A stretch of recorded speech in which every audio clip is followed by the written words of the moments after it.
What's going on, folks? My name is Joe, aka J to the OE. Welcome back to my YouTube channel. Today we're going to be talking about my video game pickups for December of 2022. Hope you guys have had a great first week of 2023. Before we get started, please hit that like and subscribe button. Otherwise, let's do this.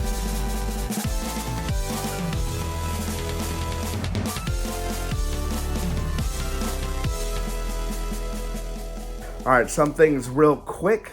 I will not be going over what I already picked up in Toronto. We already did that in the last video. I'm gonna put like a box up here so you guys can check that out if you're interested. And I'm also really into getting games not for full price. I'm cheap. And so I try to buy games as a big lot and then I sell the ones I don't want and keep the ones I do. So I end up like buying games, if you like subtract everything, they end up to be like 50 cents or $1 or something like that. That's how I can keep the habit going, you know what I'm saying? That's how I can keep the collection growing. And really, I only like to get games that I only intend to play. I only have so much shelf space in this basement, and so I only want to buy games that I intend to play or want me and Juan, who's my kid, to play someday. So here's what I picked up in December. I picked up a few Xbox 360 games. The first game I picked up is Batman Arkham Origins. Now, I really like the Batman Arkham series, and I know like arguably this was not the best one, but it was the only one I didn't have left. And so, yeah, I wanted to pick it up. Again, it was cheap, and so I picked this up. I'm trying to get a bunch of the MCU and also the Marvel games. So the next game I got was X-Men Origins Wolverine. This game actually shot up in price, and I found it for like half. And so I picked it up too. I did intend on selling it real quick, but then I'm like, nah, I'm gonna keep this one because who knows when I'm gonna get it for that price again. And the last game I got for the 360 is Halo 1, but the remastered edition or the anniversary edition that they remastered for the Xbox 360. I've been wanting to get this one and add it to my collection so I could try to play it on the 360 to see how different it is from the original Xbox games. So these are my 3 Xbox 360 pickups. The next game I got is for the Gamecube. Mario Kart Double Dash, arguably the best Mario Kart ever made. And so me and my wife are gonna be playing this on date nights.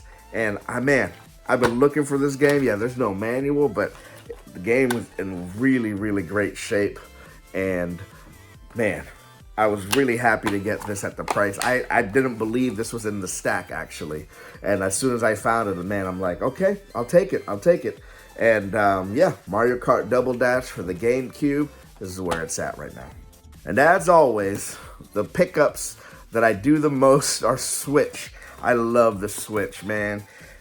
I know the graphics aren't that good, but what a time to be alive. You could play in bed, you could play in the bathroom, you could play on the couch, you could play on the stairs, like anywhere. And so the flexibility with having a child at the same time is really great for me. So I collect a lot for the Switch.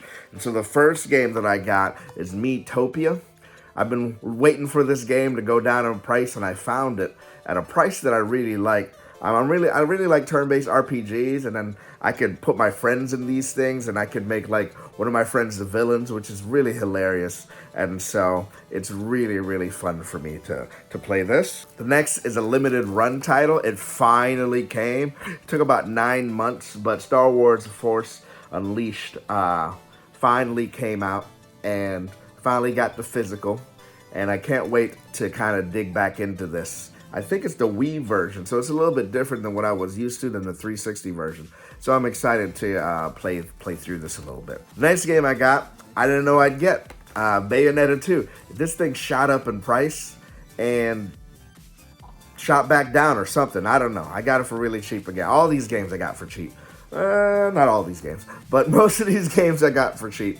And yeah, Bayonetta 2, I'm just waiting to get Bayonetta 3 when that price goes down. Another date night game that I got, Unravel 2. You know, this is a 2D platformer where there's two people, two yarnies, as they say. That's what those are called. And they basically help each other. There's problem solving and all of that. Puzzles to make, puzzles to solve, not puzzles to make. But I'm really excited to play this with my wife as well. I got this on, I think it's one of the Best Buy, like 12 days of Christmas sales. And so I got one of those. Also part of that Best Buy 12 days of Christmas sales was Tony Hawk. You know, I've been wanting Tony Hawk for the Switch, but I haven't wanted to pay the real price. And so this was more than half off for Best Buy. As I was grabbing Unravel 2 on the way out, I saw this, and so I'm like, well, might as well.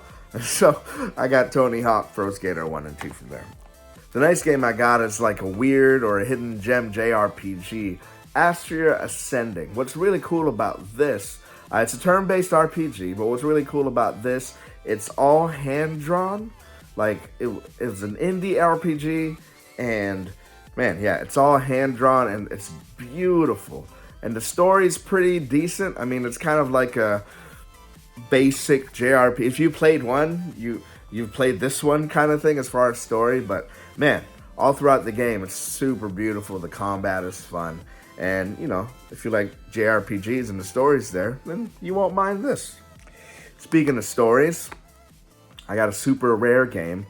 Last Day of June. This is a sad game. Yeah, the protagonist lost his wife, and whose name was June, and he's trying to save her, and he's going back in time to try to save her from that accident. But every time he changes something, it still happens, and so you kind of just go through tragedy after tragedy. And I don't know what's wrong with me, but I mean, it's pretty to me. And it was a really compelling story to play through. So Last Day of June, what I got. The last Switch game that I got is called Other Side. This, I heard from another YouTuber, and as soon as I heard about it, I picked it up. Like, it's strategy RPG, which means it's kind of in a chessboard that you take turns, and there's a chessboard, a grid pattern, stuff like that. However, this is also a roguelite, which means you'll die a lot, but continue to gain power. So I've never heard of an SRPG and a roguelite kind of put together, and that was just really compelling. And again, it's kind of dark, like not only in story-wise, but also in art. Again, I like dark games, and so I picked up Other Side, and I've been really enjoying playing this game. It's frustrating because it is a roguelite, die a lot, but man, I'm loving the gameplay on this thing. So that's it. You know, those are my pickups for the last year. I'm kind of slowing down on the pickups a little bit, just because this year I really want to try to get through my backlog. What I've been playing this year is Triangle Strategy, and I bought that last year in April or something like that, whenever it first came out. I played it for like 5 hours, then I stopped because more games came out. I'm like, you know what? A lot of people have been talking about Triangle Strategy, of how like it's one of the best games that come out last year. And I'm like, man, I should play that. And man, I'm about 20 hours in right now, and it's really, really good. And so I'm gonna slow down on buying games, hopefully. We'll see. But that's the goal, so that I can start working on my backlog. However, this month, I will get Fire Emblem Engage. Maybe that'll be my first review. I don't know. It depends on how fast I finish it, and it depends on, if it's still relevant by the time I finish it. But anyways, thanks for joining. Please remember to like and subscribe, and I'll see you next time. Peace.